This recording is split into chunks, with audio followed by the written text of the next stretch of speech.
One thing I'm kind of guilty of, I think, is not starting something because I think I'm not good enough or I don't have all the information. And now I've been teaching English for myself for 18 years. And you might look at my business, my teaching English empire, such as it is, and think, wow, that's really great. You've got loads of stuff. I could never get there. I can't do this. I can't do that. And and you sort of have a jealousy, not necessarily of me, but of anybody who's been doing in the game for a long time and they've got themselves established. All I want to say is, it doesn't come easy, and it's all about a matter of just getting started and then iterating, meaning making small improvements little by little. I think there's a Japanese word for that. I forget what it is now. A bit Japanese business concept of constantly trying to improve little by little. You know, the thing is, when you're going through life, you don't know where you're going to end up. You may have a plan to end up, but you get there by making decisions every day with leaving things a little bit open so that there's a possibility of doing more. What do I mean? Well, for example, for me, right, we own our own building where we teach from. We have our own series of textbooks. We've just hired somebody to help teach, team teach, to help myself team teach. What else? We've been on business. We've taken travel trips, for business, taking kids on exchange trips to England. We do speech days. We have done and continue to do quite a lot. But each thing happened building on a previous development. So, like, if I say we have a house, we've bought a school that we use exclusively for teaching from, an actual building. Yeah, but we didn't just get there. We didn't just start with that. We started teaching from our front room, and then we rented a place, and then we rented another place, and then finally we bought a place, and that was over the course of 15 years. We've been there now for 3, going on for 4 years. But we didn't just start from zero. We started with, like I say, teaching from the front room of our house. That is to say, you start where you are and just get going. It's a little bit like art as well. You can't just paint the Mona Lisa. You have to start with a few little sketches, or even when you draw anything, you start with a basic outline and then you start filling in the details. Generally, you don't start with all the details and then ta-da! I've made a masterpiece. No, you build on what went before, and that's what I'm saying. It's important to build on what went before, and that's the way that you improve. I'm thinking specifically about that because, well, actually, I got some kind of bad news. The Gaijin Pot annual hoo-ha thing is in November this year. There's a jobs fair.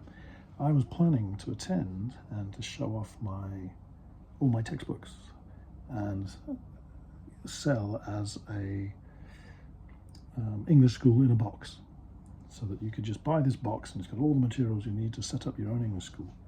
I still intend to do that, but I've discovered I'm going to be out of the country when this show is going, and actually it's a mixed blessing because it means that I can spend a bit more time, and I'll probably need it, instead of rushing through and getting a rush job done, spending the time to do the right job. And what I'm going to do is I'm going to take my existing textbooks.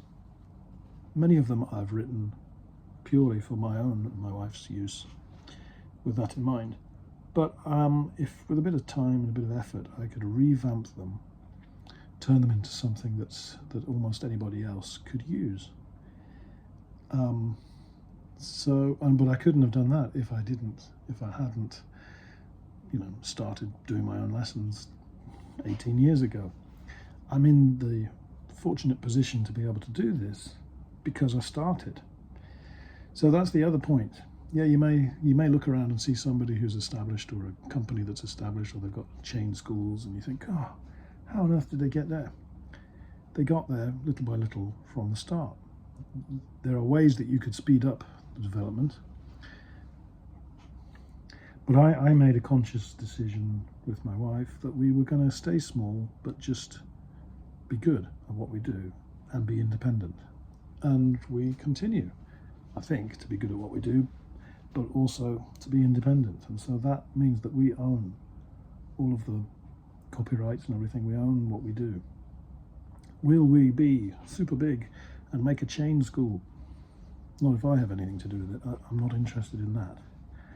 But if we make materials that can be, effectively licensing to people, or they buy the materials and then do their own thing, I'm all for that.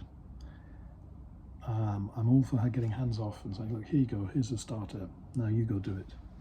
That's what I'm working on. That's kind of exciting, something to do as I get older, and sort of remove myself from the day-to-day and actually concentrate on what makes a great lesson, what makes great materials.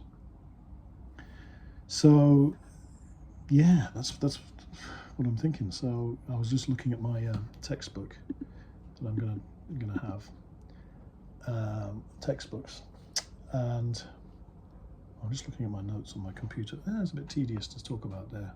That might make a video for another time. But just to say that there's a lot of little changes I want to make to the books that make them more usable for everybody, and improve some of the lessons. And every textbook I've been using for, like I say, like the last 15 years, I'm pretty good at knowing which lessons are good and which ones are bad. Not bad, none of them are bad, but which ones the kids are like rolling their eyes, or so I can modify that. I've also got lots of videos that I've been using that I made with my wife through coronavirus, actually, so that the kids had some kind of spoken English component. I'm going to have a look at that, see if they can be salvaged and reused, repackaged, and used as a video course to go with every lesson. Things like that. It's kind of exciting.